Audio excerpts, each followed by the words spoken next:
আসসালামু আলাইকুম, কেমন আছেন? আশা করছি সবাই ভালো আছেন। আর গত রাতের রান্না ভিডিও এটা আমি আজকে আপলোড করতেছি আপনাদের জন্য। আমার পছন্দের কয়েকটা আ রান্না করা হয়েছিল।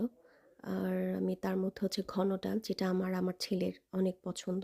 তারপর গরুর মাংস রান্না করলাম আলু দিয়ে। পরে অবশ্য আলু এড করছি, কারণ মনে পড়ছে আমার বাচ্চারা আলু খেতে খুব পছন্দ করে যেকোনো মাংসে। আমার নিজের কাছেও ভাল লাগে আলুটা। তো আলু দিয়ে দিলাম। আর হলো ঘন ডাল যেটা, সেটা এখানে ২ টো নাগা মরিচও আমি ইউজ করছি। কারণ নাগা মরিচটা দেওয়ার পর ফ্লেভারটা অনেক ভালো আসে। আর বাগার যখন দিলাম একটা শুকনো লাল মরিচ, একটু পেঁয়াজ বেরেস্তা করে, তখন মানে মাশাআল্লাহ এত সুন্দর একটা স্মেল আসতেছিল, ফ্লেভার আসতেছিল, মনে হচ্ছিল আমি ডালটাই শুধু স্যুপের মতো খেয়ে ফেলতে পারবো। খেয়ে ফেলা যায়, বাট আমি ভাত দিয়ে খাবো আলহামদুলিল্লাহ।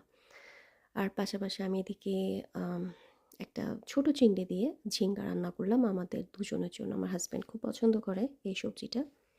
আর ছোট চিংড়ি খুব একটা পাওয়া যায় না, মানে খুব রেয়ার এই চিংড়ি মাছটা।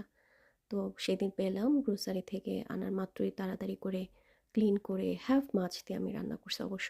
তো আর শীতকালে ফ্রেশ সবজি রান্না করলে অন্যরকম একটা মজা পাওয়া যায়।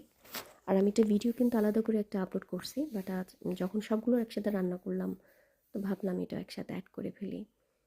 আর ইদানিং রান্না আমার একটু লেট করে হচ্ছে, সকালে কোনো না কোনো কাজে আমি বিজি থাকি, তো বিকেল থেকে আমার রান্না স্টার্ট হচ্ছে কয়েকদিন থেকে। তবে আমি বিকেলে রান্না করতে একেবারেই পছন্দ করি না, বাট হয়ে যাচ্ছে আলহামদুলিল্লাহ। হয়ে যাচ্ছে সব কিছু ইজি আর কি, আলহামদুলিল্লাহ। তো ভালো থাকবেন সবাই, আমাদের জন্য অনেক অনেক দোয়া করবেন। আপনারাও যাতে অনেক ভালো থাকেন সে দোয়াই করছি। আল্লাহ হাফেজ।